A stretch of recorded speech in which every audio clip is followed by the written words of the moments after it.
وَكَفَى بِالْعِبَادَةِ شُغْلًا.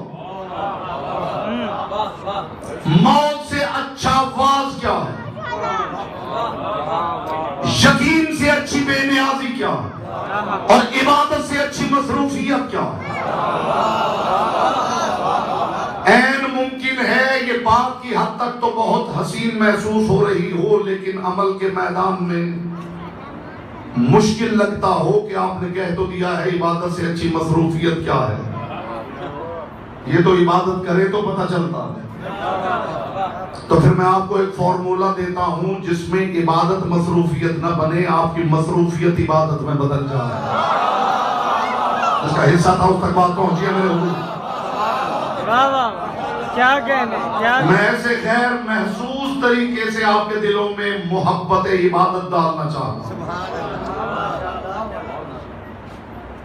یا تو ہمیں ہر وقت مصلی عبادت پہ دیکھنا چاہتا ہوں، یا پھر زندگی کے ہر عمل میں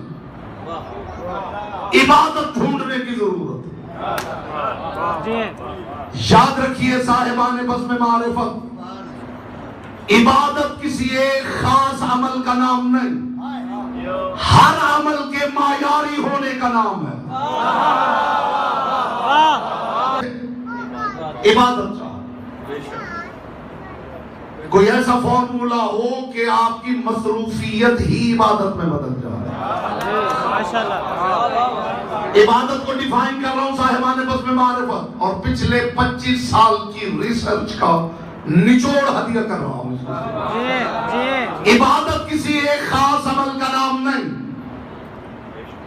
ہر عمل کے معیاری ہونے کا نام عبادت ہے. اگر ہر عمل میں عبادت ممکن نہ ہوتی تو کبھی خدا نہ کہتا کہ تمہاری تخلیق کا مقصد ہی عبادت ہے.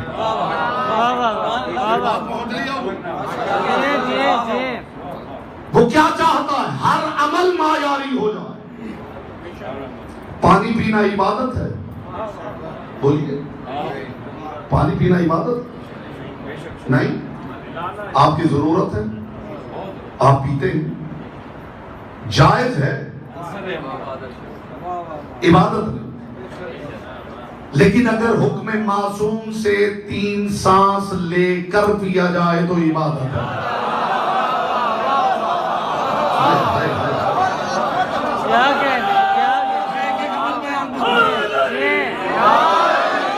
پریشان تو نہیں ہے؟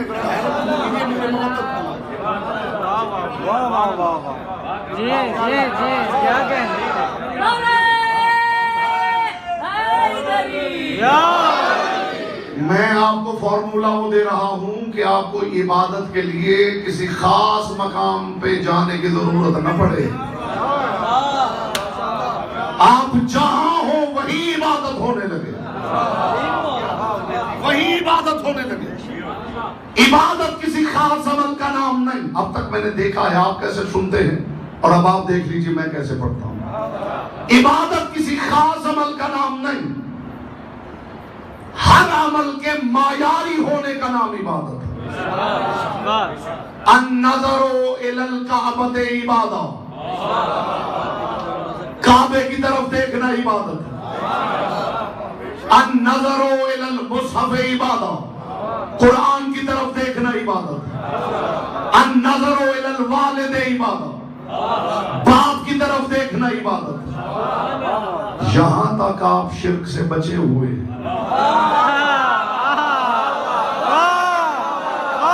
یہ جملہ میں نے اس لیے کہا ہے تاکہ پتہ چلے کون ذہنی طور پہ یہاں موجود ہے. کیا کہنے یہاں تک حضور آپ شرک سے محفوظ ہیں. لیکن جیسے ہی آپ نے کہا النظر الی علی العبادہ،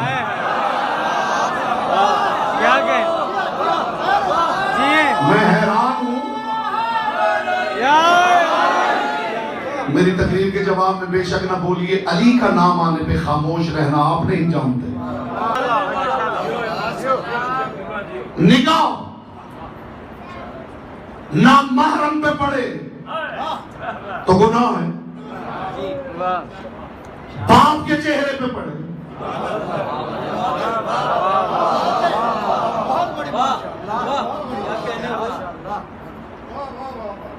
آپ سنگیت سنیں تو گناہ ہے، سبحان اللہ سبحان آذان حق سنیں. میں نے پہلے گزارش کی تھی میرے حرفوں پہ غیبت کریں گے تو گناہ ہے.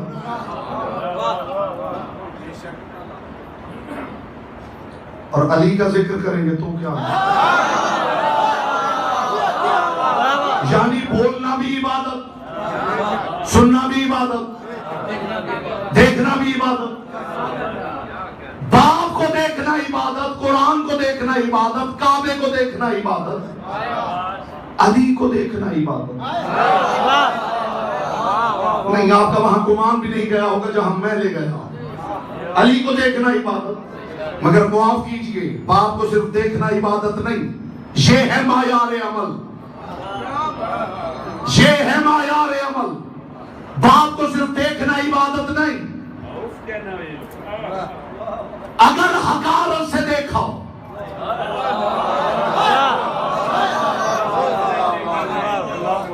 اگر حقارت سے دیکھا تو گناہ ہے، محبت سے دیکھا تو عبادت ہے.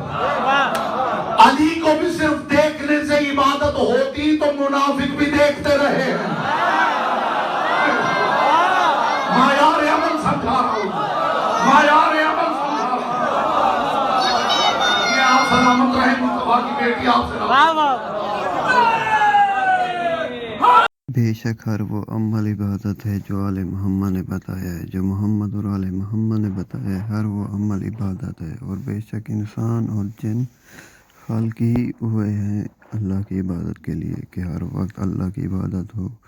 لیکن اللہ کی عبادت تب ہوتی ہے جب آپ محمد اور آل محمد کے مطابق، چاہے آپ سوئیں وہ بھی محمد آل محمد کے بتائے ہوئے طریقے پہ تو وہ بھی عبادت ہے. آپ جاگے محمد اور آل محمد کے طریقے کے مطابق وہ بھی عبادت ہے. جو کام آپ محمد اور آل محمد کے مطابق کریں گے وہ عبادت ہے. چاہے سونا ہو، جاگنا ہو، پینا ہو، لیٹنا ہو، دیکھنا ہو، سننا ہو، گانا ہو، سننا ہو، جو کچھ بھی ہو سب کچھ عبادت ہے، بشرطے کہ اگر بتایا ہوا عمل محمد اور آل محمد کا ہو. ہر شے وہ عبادت ہے جو محمد اور آل محمد نے بتایا ہے. کمال کر دیا علامہ صاحب نے، آج تو فلسفہ عبادت سمجھا دیا کہ عبادت کہتے کسے ہیں. مسلمانوں کو بھی سمجھ میں آ جانا چاہیے کہ عبادت کہتے کسے ہیں. والسلام علیکم یا علی مدد اللہ.